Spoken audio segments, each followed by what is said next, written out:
অনেক বছর আগেকার কথা। আমি তখন সরকারের কৃষি বিভাগের সঙ্গে যুক্ত। আমার কাজ ছিল গায়ে গায়ে ঘুরে ঘুরে চাষাবাদের তদারক করা, চাষের ব্যাপারে চাষিদের কোনো অসুবিধা হচ্ছে কি না দেখা। কোনো অঞ্চল থেকে হয়তো খবর এলো ধান গাছ সেভাবে বাড়ছে না, কিংবা পাতাগুলো হলদে হয়ে যাচ্ছে, সেইখানে গিয়ে সেগুলি তদারকি করা। নয়তো নারকেল গাছে ফল ধরবার আগেই ঝরে পড়ছে, বেগুনে কালো কালো দাগ হচ্ছে, পোকায় পাট গাছ খতম করে দিচ্ছে, অমনি আমাকে ওষুধ বিশুধ নিয়ে ছুটতে হতো সেই অঞ্চলে। নিজের চোখে সব দেখে ব্যবস্থা করতে হতো।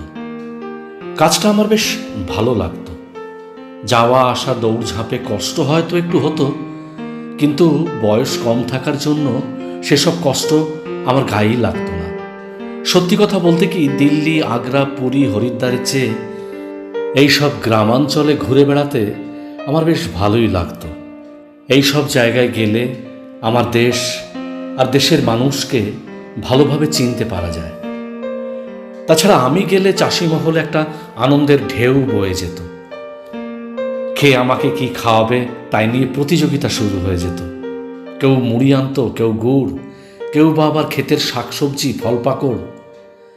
চলে আসবার সময় সবাই দল বেঁধে আমাকে জিপে তুলে দিত, কিংবা আসতো বাসের রাস্তা পর্যন্ত। এ চাকরিও একদিন ছেড়ে দিলাম। কেন দিলাম সেই কথাটাই আজ তোমাদের বলবো।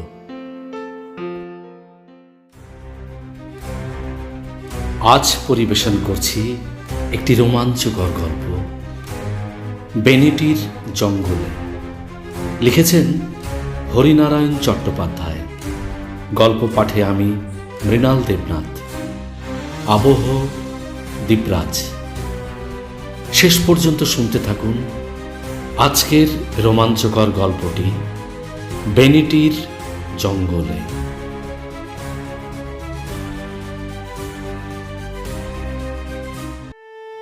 হঠাৎ আতাপুর থেকে খবর এলো সেখানকার চাষিরা মাথায় হাত দিয়ে পড়েছে। লাউ গাছে ফুল হয়েই শুকিয়ে যাচ্ছে, ফল ধরছে না। আতাপুর লাউয়ের জন্য বিখ্যাত, যেমন আকার তেমনই স্বাদ। এই লাউ শহরে প্রচুর চালান আসে তানপুরা ইত্যাদি তৈরির জন্য। শরীরটা ভালো যাচ্ছিল না। কদিন আগে জ্বর থেকে উঠেছি, এখনো বেশ দুর্বল, কিন্তু উপায় নেই। আতাপুরের চাষিদের বিপদে পাশে গিয়ে দাঁড়াতেই হবে। আরও এক অসুবিধে হলো, আমাদের অধীনে 3টি জিপ, 2টো গেছে নবদ্বীপ আর বীরভূমের দিকে। বাকি যেটা আছে সেটা অচল, ইঞ্জিন মেরামতের কাজ চলছে। অগত্যা বাসে করে যাওয়াই ঠিক করলাম। তার আগে কৃষি বিষয়ের বইগুলি ভালো করে পড়ে নিলাম। কেন অকালে লাউয়ের ফুল ঝরে যাচ্ছে, কিছু ওষুধপত্রও ব্যাগে ভরলাম। অশুভ ক্ষণেই বোধহয় যাত্রা শুরু করেছিলাম। মাইল 25-26 গিয়েই বাস থেমে গেল। আর এগোবার উপায় নেই। সামনে কয়াল নদী।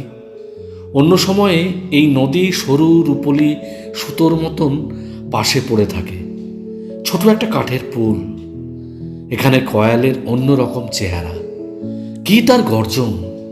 এপার ওপার দেখা যায় না, কাঠের পুলের চিহ্ন নেই। নেমে পড়লাম। এখন উপায়? পাশে একটা টিনের চালা ছিল, চায়ের দোকান। সেখানে খোঁজ নিয়ে জানতে পারলাম গত 3 দিন ধরে এ এলাকায় একটানা বৃষ্টি হয়ে চলেছে। মাত্র আজ সকালে একটু থেমেছে। ফলে আশেপাশে নদী নালা কুল ছাপিয়ে গায়ের মধ্যে ঢুকে গেছে। চাষবাস সব নষ্ট। অনেকেই বাড়ি ঘর ছেড়ে উঁচু জমিতে আশ্রয় নিয়েছে। সর্বনাশ! এখন কি উপায় হবে? এতটা পথ এসে ফিরেই বা যাই কি করে? চায়ের দোকানের লোকটিকে জিজ্ঞেস করলাম, ভাই, এই আতাপুরের অবস্থা কি? লোকটা মাথা চুলকে বলল, আতাপুরের খবর ঠিক জানি না, তবে গাঁটা একটু উঁচু জমির ওপর তো, বোধহয় বন্যার জল ঢোকেনি। আতাপুরে যাব কি করে? কেন?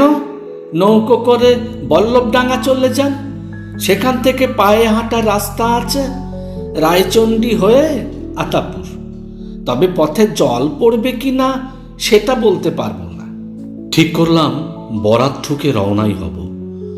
আকাশের অবস্থা খুব ভালো নয়। বৃষ্টি থেমেছে বটে, তবে আকাশ জুড়ে কালো মেঘ ঘোরাফেরা করছে। যে কোনো মুহূর্তে আবার বৃষ্টি শুরু হয়ে যেতে পারে। তার উপর ফিরে যাবার রাস্তাও বন্ধ। বাস ফেলে রেখে ড্রাইভার আর কন্ডাক্টর সরে পড়েছে। সামনে দেখলাম কয়াল নদীতে গোটা তিনেক নৌকো পারাপার করছে। ব্যাগ কাঁধে ফেলে একটা নৌকোয় চেপে বসলাম। মিনিট 20 মধ্যেই ওপারে বল্লভডাঙ্গা পৌঁছে গেলাম। রায়চণ্ডী পর্যন্ত অনেকেই সঙ্গী হলো। তারপর আতাপুরের রাস্তায় আমি একলা। মনে হলো এদিকে বন্যার প্রকোপ বেশি নেই, কিন্তু আতাপুরের কাছাকাছি গিয়েই দেখলাম দুপাশে জলের স্রোত, ক্ষেত খামার সব জলের তলায়। দুপাশের বাড়ি খালি, লোকজন সব সরে গেছে। গায়ের মাঝখানে কৃষি বিভাগের বাড়ি, একতলায় অফিস, দুতলায় থাকার ব্যবস্থা। আমি এলে দুতলাতেই থাকি। অফিসের সামনে গিয়ে যখন পৌঁছলাম তখন অন্ধকার নেমেছে। চারিদিকে ব্যাঙ আর তক্ষকের ডাক। ব্যাগ থেকে টর্চ বের করে দরজার উপর ফেললাম। দরজায় বিরাট তালা ঝুলছে। সর্বনাশ! এখানে রাতটা কাটাবো কোথায়? ব্যাগের মধ্যে পাউরুটি আর কলা এনেছিলাম, তাও শেষ হয়ে গেছে। আশপাশের বাড়ি বন্ধ। লোকেরা আশ্রয়ের জন্য যে যেখানে পেরেছে পালিয়েছে। যদিও আতাপুর গ্রামটা উঁচু জায়গায়, তবুও জোর করে কিছু বলা যায় না। বন্যার জল বাড়লেই গ্রামে ঢুকে পড়বে। নিরুপায় হয়ে এদিক ওদিক দেখতে লাগলাম। কেউ কোথাও নেই। রাতটা হয়তো অভুক্ত অবস্থায় কৃষি অফিসের এই বারান্দাতেই কাটাতে হবে। সেটাও মোটেই নিরাপদ নয়। কিছুটা এগোতেই নজরে পড়ল পাশের একটা কুঁড়ে ঘর থেকে আলো দেখা যাচ্ছে। তার মানে লোক আছে ভেতরে। এগিয়ে গিয়ে বললাম, এই কে আছো? একটু বাইরে এসো। দীর্ঘ একটা ছায়া।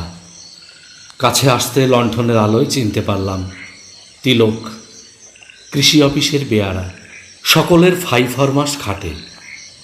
ধরে প্রাণ এলো।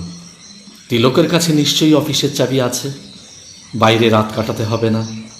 জিজ্ঞাসা করলাম, আমার চিঠি তোমরা পাওনি তিলক? তিলক ক্ষণক্ষণে গলায় উত্তর দিল, আর চিঠি? চারদিকে যা ব্যাপার, পিওনি আসছে না কদিন ধরে। চিঠি বিলি করবে কে? দাও, অফিস ঘরের চাবিটা দাও। চাবি তো সুনন্দবাবুর কাছে, তিনি চাবি নিয়ে চলে গেছেন। চলে গেছেন? কোথায়? তার বাড়ি নন্দীপুর। নন্দীপুরে সুনন্দবাবুর বাড়ি তা জানতাম। আতাপুর আর নন্দীপুর পাশাপাশি গ্রাম, মাঝখানে 2.5 মাইল। 2.5 মাইল পথ তো বেশি নয়, কিন্তু 2 গ্রামের মধ্যে ঘন জঙ্গল, এপাশে শ্মশান। দিনের বেলা খুব প্রয়োজন না হলে সে জঙ্গলে কেউ ঢোকে না। বছরখানেক আগে সুনন্দবাবুর সঙ্গে একবার তার বাড়ি গিয়েছিলাম, কিন্তু সে দিনের বেলায়। তাও দেখেছি ঝুপসি অন্ধকার। তিলকের কুড়ের যা অবস্থা, তাতে রাত কাটানোর প্রশ্নই ওঠে না। একমাত্র উপায় নন্দীপুর চলে যাওয়া। আকাশে মেঘের ফাঁকে ফাঁকে চাঁদের আলো রয়েছে। পথ চলতে অসুবিধে হবার কথা নয়। তিলককে তাই বললাম, তাহলে তিলক, আমি ওই নন্দীপুরেই চলে যাই, বুঝলে? এই রাতে? এছাড়া আর উপায় কি? এখানে থাকবো কোথায়? খাবো কি? তা অবশ্য ঠিক। চলে যান রাম নাম করতে করতে। রাম নাম করতে হবে কেন? মাঝখানে শ্মশান তো, অপদেবতার উপদ্রব। তাই বলছি। ভূতের ভয় আমার কোনো কালেই ছিল না, কাজেই সেদিক থেকে কোনো অসুবিধে নেই। একমাত্র ভয় ছিল দুর্বৃত্তদের। কিন্তু দুর্বৃত্তরা আমার কী বা নেবে?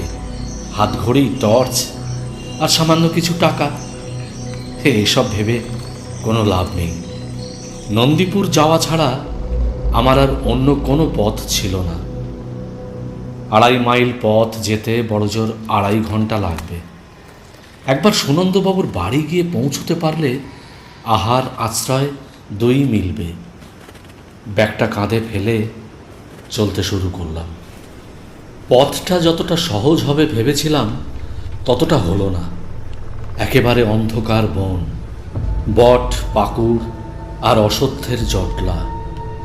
গাছ থেকে বিরাট বিরাট সব ঝুরি নেমে জায়গাটা অন্ধকার করে রেখেছে। চাঁদের আলো গাছের পাতায় ঢাকা পড়ে গেল। টর্চটা জ্বাললাম। পায়ে চলা সরু পথ। ভূত প্রেতের ভয় হয়তো করি না, কিন্তু সাপ খোপের উপদ্রব তো উপেক্ষা করতে পারি না। সাবধানে এদিক ওদিক দেখে এগোতে লাগলাম।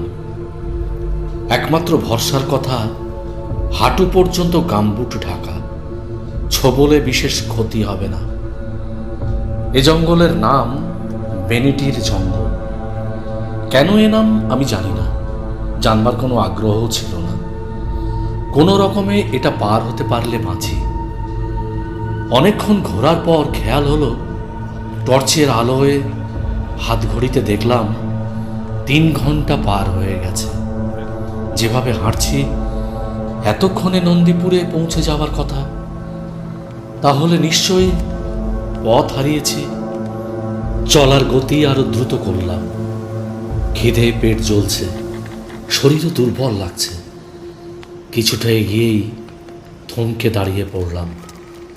সামনে অন্ধকারে জমাট বাঁধা জোনাকির মতন কী সব জ্বলছে। টর্চের আলো ফেলতেই সেগুলো সব সরে গেল। বুঝতে পারলাম শেয়ালের পাল। টর্চটা এদিক ওদিক ঘোরাতেই দেখলাম চারিদিকে মড়ার খলি আর হাড় ছড়ানো। তার মানে শ্মশান। নন্দীপুরে যেতে ডান দিকে শ্মশান পড়ে।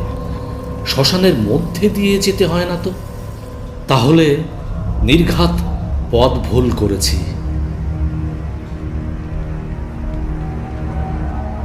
শ্মশান ডান দিকে রেখে হিসাব করে পথ বদলালাম। কয়েক পা যেতেই ঠক করে কপালে একটা গাছের ডাল লাগলো। কপাল চেপে কিছুক্ষণ বসে রইলাম।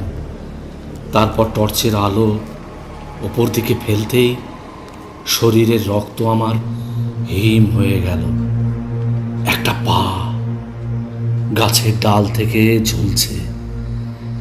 কেউ বোধহয় কাউকে মেরে গাছের ডালে টাঙিয়ে রেখেছে। কিন্তু টর্চের আলো যতদূর গেল কেবল পাই দেখতে পেলাম। শরীরটা কোথায় গেল? কোনো রকমে পাশ কাটিয়ে যেতে গিয়েই আবার বিপত্তি। আবার মাথায় লাগলো। ওপরে চেয়ে দেখি সেই পা। কি আশ্চর্য, পাটা এদিকে এলো কি করে? যেদিকে যাচ্ছি পাটাও কি সেই দিকেই ঘুরছে? শরীর ছাড়া পাই বা গাছের ডালে কে ঝুলিয়ে রাখলো? মাথা নিচু করে এগিয়ে যাবার চেষ্টা করতেই নাকি সুর একটা কানে এলো। ও চাটুর্যে মশাই, শোনো শোনো, কথা আছে, কথা আছে। এই এতক্ষণ পরে আমার বুকটা কেঁপে উঠল। কাটা পা দেখে ভেবেছিলাম কোনো বদমাইশ লোক হয়তো কাউকে কেটে তার দেহ খণ্ড খণ্ড করে গাছের ডালে টাঙিয়ে রেখেছে। কিন্তু এ ধরনের গলার স্বর গাছের উপর থেকে আসছে কি করে? কেউ কি গাছের ডালে বসে ভয় দেখাচ্ছে? অপরের দিকে চেয়েই চমকে উঠলাম। টর্চের আলোয় যা দেখলাম তাতেই আমার গায়ে কাঁটা দিয়ে উঠল।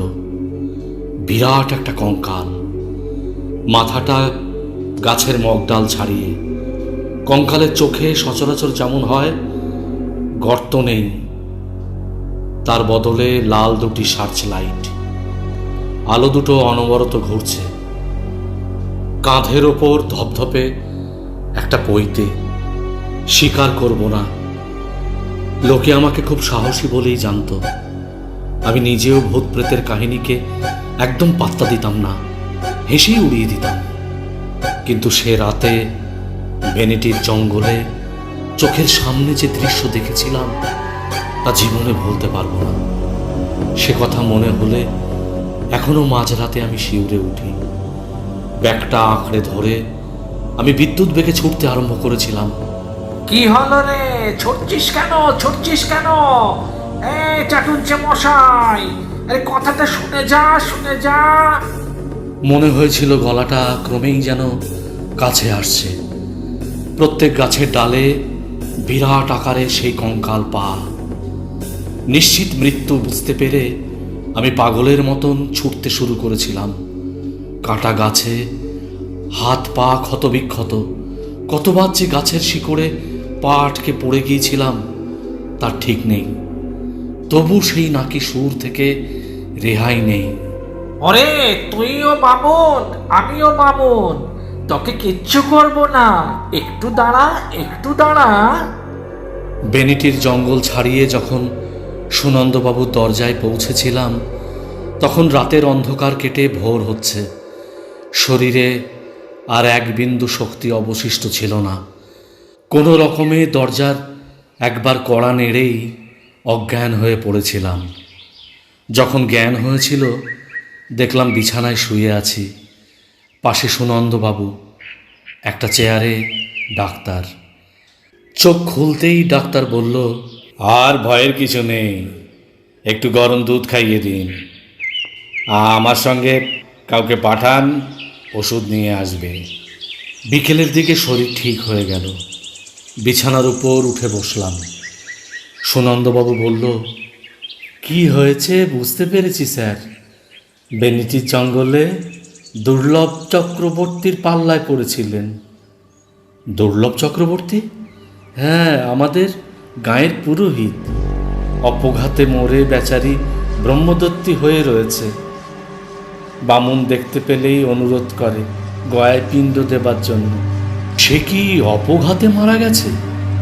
হ্যাঁ স্যার, এই গল্পটা বলি, শুনুন কাহিনীটা। সুনন্দবাবু বলতে শুরু করল। দুর্লভ চক্রবর্তী নিষ্ঠাবান ব্রাহ্মণ ছিলেন।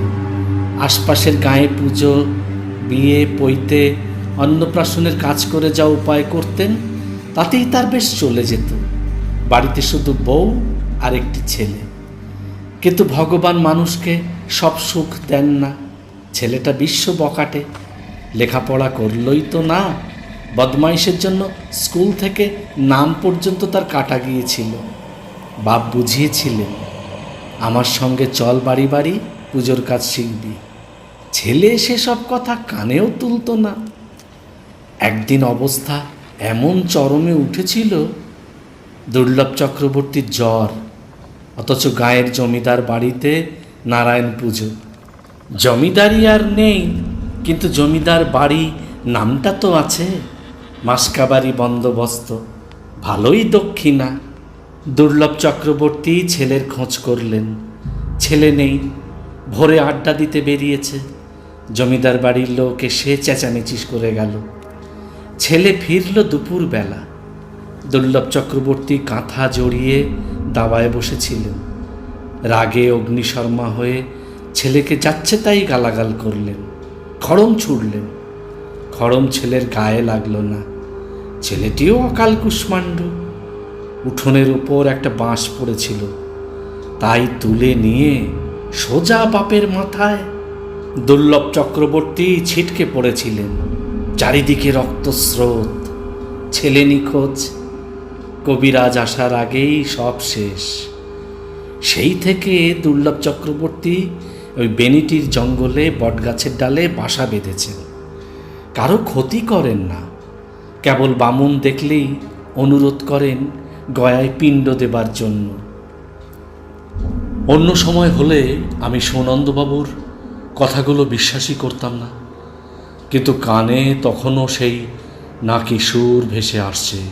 ও চ্যাটার্জি মশাই, শোনো শোনো, আরে শুনে যাও শুনে যাও। চোখ বন্ধ করলেই দেখতে পেলাম বিভৎস কঙ্কাল মূর্তি, কাঁধে পইতে, দু চোখে আগুনের গোলা। শহরে ফিরে এসেই চাকরিতে আমি ইস্তফা দিয়েছিলাম।